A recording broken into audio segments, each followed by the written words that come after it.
camera. Roll. Action.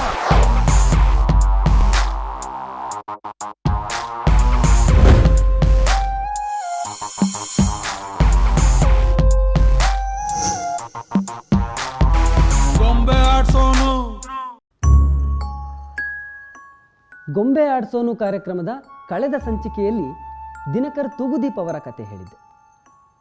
ಪ್ರಯೋಗಾತ್ಮಕ ಸಿನಿಮಾಗಳಿಗೆ ಹೊಸ ಅಧ್ಯಾಯ ಬರೆದಂತಹ ಸುನಿಲ್ ಕುಮಾರ್ ದೇಸಾಯಿಯವರು ಇವತ್ತಿನ ನಮ್ಮ ಅತಿಥಿ. ದೇಸಾಯಿಯವರು ಚಿತ್ರರಂಗಕ್ಕೆ ಕಾಲಿಡುವಷ್ಟರಲ್ಲಿ ಕನ್ನಡ ಚಿತ್ರರಂಗ ವ್ಯಾಪಾರಿ ದೃಷ್ಟಿಯಿಂದ ಬಹಳ ದೊಡ್ಡ ಮಟ್ಟದಲ್ಲಿ ಬೆಳೆದಿತ್ತು. ಅಂಥ ಸಮಯದಲ್ಲಿ ಕಮರ್ಷಿಯಲ್ ಸಿನಿಮಾಗಳನ್ನು ಮಾಡದೆ ಪ್ರಯೋಗಾತ್ಮಕ ಸಿನಿಮಾಗಳನ್ನು ಮಾಡಿ ಗೆಲುವು ಕಂಡವರು ದೇಸಾಯಿಯವರು.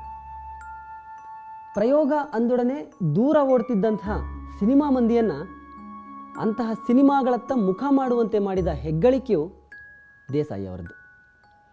ತರ್ಕ ಸಿನಿಮಾದ ಮೂಲಕ ಮೊಟ್ಟ ಮೊದಲ ಪ್ರಯೋಗಕ್ಕೆ ಕೈ ಹಾಕಿದ ದೇಸಾಯಿಯವರು ಅಲ್ಲಿಂದಲೇ ತಮ್ಮ ಎಕ್ಸ್ಪೆರಿಮೆಂಟಲ್ ಜರ್ನಿಯನ್ನು ಶುರು ಮಾಡಿದರು. ಕನ್ನಡ ಸಿನಿಮಾ ರಂಗದಲ್ಲಿ ಇತ್ತೀಚಿನ ವರ್ಷಗಳಲ್ಲಿ ಸಾಕಷ್ಟು ಯುವ ನಿರ್ದೇಶಕರು ತಮ್ಮ ಪ್ರಯೋಗಾತ್ಮಕ ಸಿನಿಮಾಗಳ ಮೂಲಕ ಹೆಸರು ಮಾಡಿದ್ದಾರೆ. ಕಮರ್ಷಿಯಲ್ ಅಂಶಗಳನ್ನು ಬಳಸಿಕೊಂಡು ಪ್ರಯೋಗಾತ್ಮಕ ಸಿನಿಮಾ ಮಾಡೋದು ಇವತ್ತಿನ ಕಾಲಕ್ಕೆ ಅಷ್ಟು ಸುಲಭದ ಕೆಲಸ ಅಲ್ಲ. ಅಂಥ ಸಿನಿಮಾ ಮಾಡಿ ಗೆಲುವನ್ನು ದಕ್ಕಿಸ್ಕೊಳ್ಳೋದು ಕೂಡ ನಿರ್ದೇಶಕರಿಗೆ ದೊಡ್ಡ ಸವಾಲೇ ಸರಿ. ಅಂಥ ಸವಾಲುಗಳನ್ನು ಎದುರಿಸ್ತಾ ಆ ಸವಾಲುಗಳಿಗೆ ಉತ್ತರ ಹುಡುಕಿದವರು ಸುನಿಲ್ ಕುಮಾರ್ ದೇಸಾಯಿ.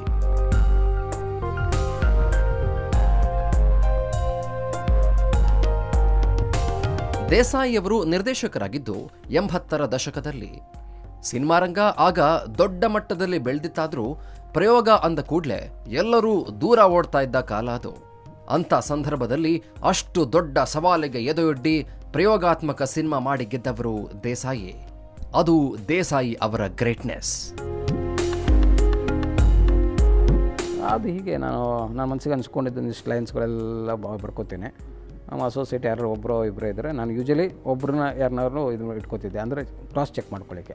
ನಾನು ಬರೆದಿದ್ದು ಹೇಗೆ ರಿಯಾಕ್ಟ್ ಮಾಡ್ತಾರೆ ನೋಡೋಣ ಅಂತನ್ಲಿಕ್ಕೆ. ಹೀಗೆ ಮಾಡಿದ್ದೀನಿ ಅಂತಂದಾಗ ಅವ್ರ ರಿಯಾಕ್ಷನ್ ನೋಡ್ಕೊಂಡ್ಬಿಟ್ಟು ಮತ್ತೆ ಬರ್ಕೊಂಡು ಹೋಗ್ತಾ ಇರ್ತಿದ್ದೆ. ಉಳಿದಿದ್ದೆಲ್ಲ usually story, screenplay, dialogue ನಾನೇ ಬರ್ಕೊಂಡು ಹೋಗ್ತಾ ಇರ್ತೀನಿ, ಡೈರೆಕ್ಷನ್ ಮಾಡ್ಕೊಂಡು ಹೋಗ್ತಾ ಇರ್ತೀನಿ. ಮತ್ತು ನಾನು ಪ್ರತಿ ಒಂದು ಶಾರ್ಟು ಕೂಡ ಸಿನಿಮಾದ್ದು ನಾನೇ ತೆಗಿಬೇಕು ವಿನ ನಾನು ಎದ್ಕೊಂಡಾಗ ನಮ್ಮ ಅಸೋಸಿಯೇಟ್ ಆಗಲಿ ಬೇರೆಯವರಾಗಲಿ ಅದೊಂದು ಸೀನ್ ಇದೆ ಮಾಡ್ಕೊಂಬಪ್ಪ, ಅದೊಂದು 4 ಶಾರ್ಟ್ ಇದೆ ತಗೊಂಬಪ್ಪ ಅಂತ ನಾನು ಯಾವತ್ತೂ ಮಾಡಲಿಕ್ಕೆ ಕೊಟ್ಟಿಲ್ಲ. ಅವಾಗೆ ಅದಕ್ಕೊಂದು ನಾವು ಒಂದು ನಮ್ಮ ವಿಚಾರಧಾರೆಗೆ ಒಂದು ರೂಪ ಕೊಡಲಿಕ್ಕಾಗತ್ತೆ.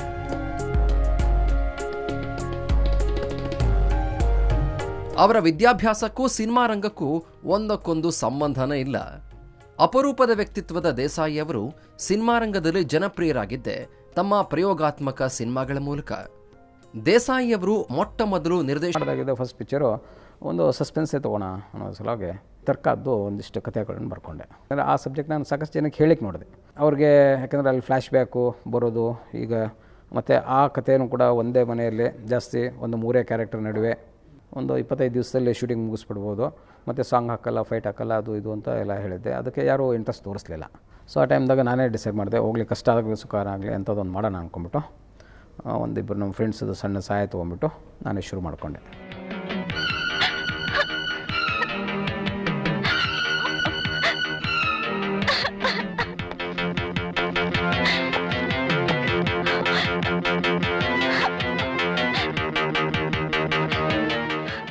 ದೇಸಾಯಿಯವರಿಗೆ ಸಿನಿಮಾ ರಂಗದತ್ತ ಆಸಕ್ತಿ ಬೆಳೆದಿದ್ದೇ ಒಂದು ಕುತೂಹಲಕಾರಿ ಕತೆ.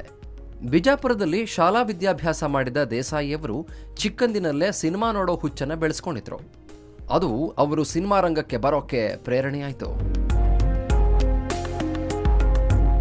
ನಮ್ಮ ಹೈಸ್ಕೂಲ್ಗೆ, ದರ್ಬಾರ್ ಹೈಸ್ಕೂಲು, ಅಲ್ಲಿಗೆ ಹೋಗ್ಬೇಕಾದಾಗ ಅಂದರೆ ನಡ್ಕೊಂಡೇ ಹೋಗ್ತಾ ಇರ್ತೀವಿ. ನಮ್ಮ ಮನೆಯಿಂದ ಹೈಸ್ಕೂಲ್ಗೆ ನಾವು ನಡ್ಕೊಂಡೇ ಹೋಗ್ಬೇಕಾಗತ್ತೆ.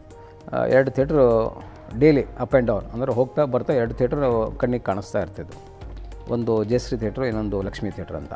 ಬಿಜಾಪುರದಲ್ಲಿ ಆ ಟೈಮಲ್ಲಿ ಭಾಳ ಹಿಂದಿ ಫಿಲ್ಮ್ಸ್ ಮಾತ್ರ ರಿಲೀಸ್ ಆಗ್ತಾಯಿತ್ತು, ಕನ್ನಡ ಫಿಲ್ಮ್ಸ್ ಭಾಳ ಕಡಿಮೆ. ಕೆಲವೊಂದು ಹೆಸರಾಂತ ಫಿಲ್ಮ್ಗಳು, ರಾಜ್ಕುಮಾರ್ ಅವ್ರ ಫಿಲ್ಮು, ಮತ್ತು ಆವಾಗ ಶುರುವಾಗಿದ್ದು ವಿಷ್ಣುವರ್ಧನ್ ಅವ್ರ ಫಿಲ್ಮು, ನಗರ, ಇವೆಲ್ಲ ಆವಾಗ ರೆಗ್ಯುಲರ್ ಆಗಿ 4 ಶೋಸು ಅದೆಲ್ಲ ಓಡ್ತಾಯಿದ್ದು. ಹೀಗೆ ಬಿಜಾಪುರದಲ್ಲಿ ಹಿಂದಿ ಸಿನಿಮಾಗಳನ್ನೇ ಹೆಚ್ಚಾಗಿ ನೋಡ್ತಾ ಇದ್ದ ಅವರು ನಂತರ ಕಾಲೇಜು ವ್ಯಾಸಂಗಕ್ಕಾಗಿ ಪೂನಾಗೆ ಹೋದ್ರು. ಅಲ್ಲಿ ಕೂಡ ಹಿಂದಿ ಸಿನಿಮಾಗಳನ್ನೇ ನೋಡ್ತಾ ಇದ್ದ ದೇಸಾಯಿ ಅವರಿಗೆ ಸಿನಿಮಾ ರಂಗದಲ್ಲೇ ಏನಾದರೂ ಸಾಧಿಸಬೇಕು ಅನ್ನೋ ಹಠ ಬಂತು.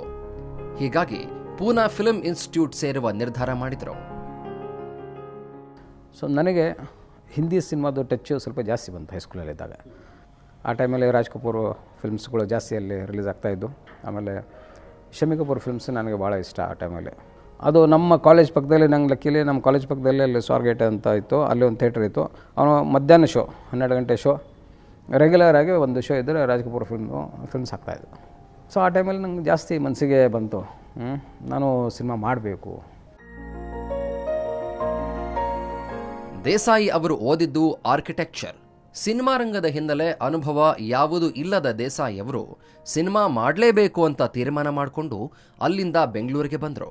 ಆಗ ಅವರಿಗೆ ಸಿಕ್ಕವರು ನಿರ್ದೇಶಕ ಕಾಶಿನಾಥ್. ಆ ಟೈಮಲ್ಲಿ ಕಾಶಿನಾಥ್ ಅವರದು ಒಂದು ಅಪರೂಪದ ಅತಿಥಿಗಳು ಅಂತ ಒಂದು very low budget black and white film, ಒಂದು ಕಾಮಿಡಿ ಫಿಲ್ಮು ರಿಲೀಸ್ ಆಗಿತ್ತು.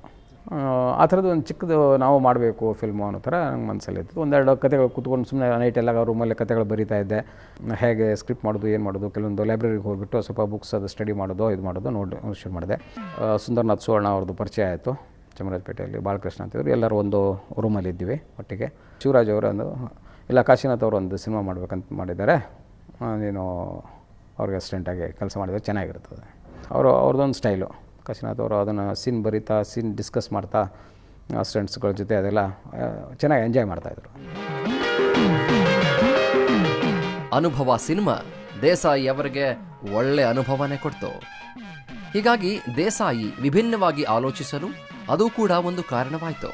ವಿಶೇಷವಾಗಿ ಆರಂಭದಲ್ಲೇ ಸಸ್ಪೆನ್ಸ್ ಥ್ರಿಲ್ಲರ್ ಸಿನಿಮಾಗಳನ್ನು ಮಾಡಲು ಕಾರಣ BR ಚೋಪ್ರಾ ಅವರ ಸಿನಿಮಾಗಳು. ಎಲ್ಲ ಒಂದು ಸುಮಾರು 25 ಫಿಲ್ಮು ಸಸ್ಪೆನ್ಸ್ ಥ್ರಿಲ್ಲರ್ಸು. ಒಂದು ಮರ್ಡರ್ ಮಿಸ್ಟ್ರಿ, ಅದರ ಸುತ್ತಲೂ ಕತೆಗಳು. ಮತ್ತು ಅವರು ಯೂಶುವಲ್ ಮಾಡ್ತಾ ಇರೋದು ಒಂದು ಯಾವುದೋ ಥ್ರೆಡ್, ಮೋಸ್ಟ್ಲಿ ಬೇರೆ ಲ್ಯಾಂಗ್ವೇಜ್ ಇಂಗ್ಲೀಷದ್ದು ಯಾವುದೋ ಒಂದು ಥ್ರೆಡನ್ನು ಭಾಳ ಚೆನ್ನಾಗಿ ಇಂಡಿಯನೈಸ್ ಮಾಡಿ ಅದನ್ನು ಫಸ್ಟ್ ಹಾಫಲ್ಲಿ ವೆರಿ ಫಸ್ಟ್ ಡೇನೇ ಭಾಳ ಚೆನ್ನಾಗಿ ಒಪಿನಿಯನ್ ಬಂತು ಫಿಲ್ಮಿದ್ದು. ಆಮೇಲೆ ಇದ್ರೆ ನನಗೆ ಕ್ಯೂರಿಯಾಸಿಟಿ ಇತ್ತು, ಏನಾಗುತ್ತೆ ನೋಡೋಣ ಅಂತ ಅಂದ್ಕೊಂಬಿಟ್ಟು.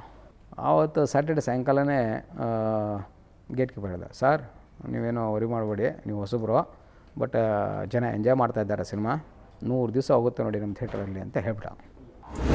ವೈಲೆನ್ಸ್ ಒಂದು ಅಂಡರ್ ಕರೆಂಟಲ್ಲಿರೋ ಒಂದು ವೈಲೆನ್ಸು, ಒಂದು ಅಂಡರ್ ಕರೆಂಟದ್ದು ಒಂದು